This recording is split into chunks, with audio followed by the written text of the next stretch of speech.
Squiz Kids acknowledges the traditional owners of the lands on which we podcast, the Turrbal and Kombumerri people. Squiz Kids! It's your daily news fix. Fun, free, fresh. Hello and welcome to Squiz Kids Today, your fresh take on what's happening in the world around you. I'm Christy Kijarina. It's Wednesday, March 5. In Squiz Kids Today, a donut emergency, 7 years in the saddle, a blue ghost on the moon, and virtual dessert. That's what's making news, kid style. The Lowdown. History was made over the weekend as a private company successfully landed a spacecraft on the moon without crashing or toppling over. The Blue Ghost lander, built by US company Firefly Aerospace, touched down successfully near an ancient volcanic formation on the moon's northeastern side, landing within 100 metres of its target. Meanwhile, back on Earth, Mission Control in Texas erupted in cheers when the spacecraft sent back its first image, showing a rugged, crater-filled landscape. I've stuck a link to pictures, including a lunar sunrise, in the episode notes. The lander, roughly the size of a hippopotamus, took off in January aboard a SpaceX rocket, carrying a drill, a vacuum, and other equipment for NASA, and has spent weeks travelling a 4.5 million kilometre trajectory to the moon. Over the next 14 days, it'll run experiments on lunar soil, radiation, and even test whether global satellite navigation like GPS that we use on Earth could work on the moon.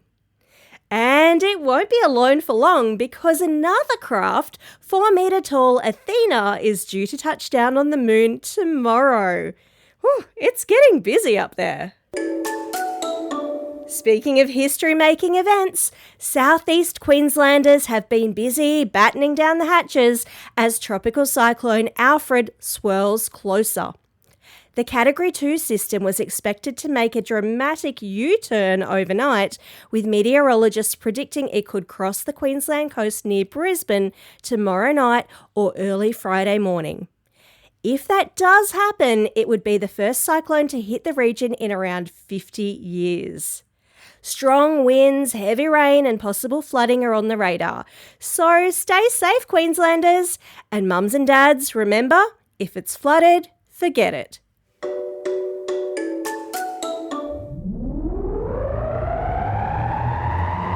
Spin the globe. Each day we give the world globe a spin and find a news story from wherever it stops.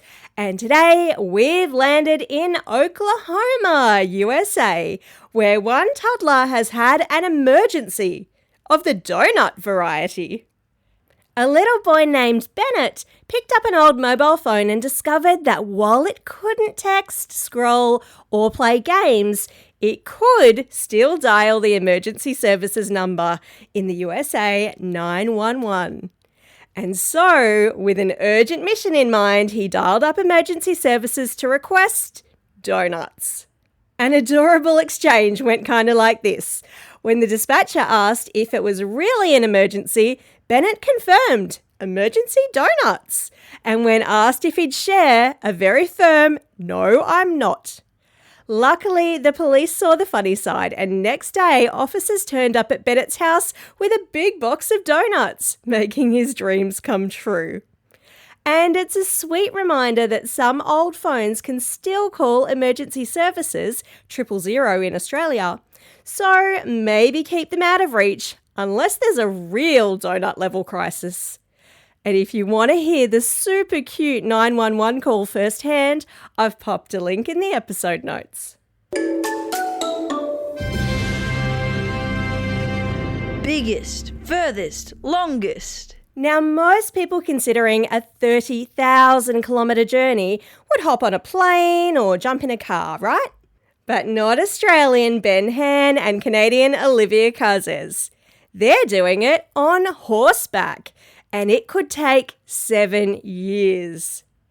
The pair's goal is to travel the entire Pan-American Highway, the world's longest road, traversing 14 countries and stretching all the way from Argentina at the bottom of South America up to Alaska at the top of North America.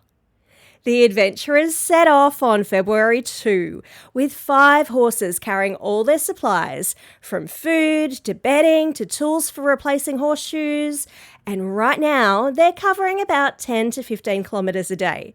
But as the horses adjust to the life on the road, they hope to hit 50 kilometres a day. No support crew, no backup, just them and their horses. Luckily, they say locals have been incredibly welcoming, proving that kindness knows no borders. Weird science. Imagine tasting cake or lemonade or fish soup without actually eating them. Scientists at Ohio State University in the USA have created an artificial tongue that could one day bring taste to your virtual reality experience. Whoa! The system called e-taste works by detecting the chemical makeup of a food and then recreating its flavour in a person's mouth using tiny pumps that squirt taste-filled gels under your tongue. So far, it can mimic sweet, salty, sour, bitter, and umami, the 5 basic tastes, and the testing's going well. The testers were able to correctly identify foods like coffee, fried eggs, and cake over 80% of the time. But there's still a challenge because taste isn't just about chemicals. Smell, colour, and texture also play a big role. Still, if they can get this thing to perfectly recreate lemon meringue pie, sign me up. Time for the quiz. This is the part of the podcast where you get to test how well you've been listening. Question number 1. What is the spooky name of the lander that successfully touched down on the moon this week? That's right, it's called Blue Ghost. Question number 2. We learned in Spin the Globe today that the emergency services number in the USA is 911. What is it in Australia? It's 000 or 000. Question number 3. Oh, and it's a tricky one.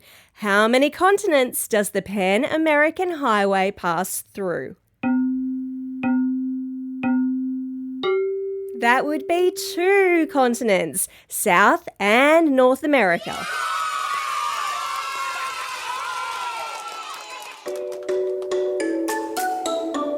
Shout outs. It's Wednesday, March 5, Ash Wednesday for Christians around the world. Today marks the beginning of Lent, a 40-day period of reflection and preparation leading up to Easter. So if you see someone walking around with a cross smudged in ashes on their forehead today, that's what it's all about. It's also a special day for these Squiz kids celebrating a birthday today. Billy from Patterson Lakes and Kobe from Brisbane. And belated birthday shout-outs go to Alyssa from French's Forest, Navaya, Jordan, Katari and Luca, all from Ashmont. Millie, Lizzie and Audrey, all from Indrapilli. And Nana, listening all the way over there in Tokyo, Japan. And classroom shout-outs today go to Class 4 Blue with Mr. DeBurka and Class 4G with Mr. Hayes at Macaulay Catholic Primary School in Rose Bay. The Year 4 literacy classes and their teachers at Pymble Ladies College in Sydney.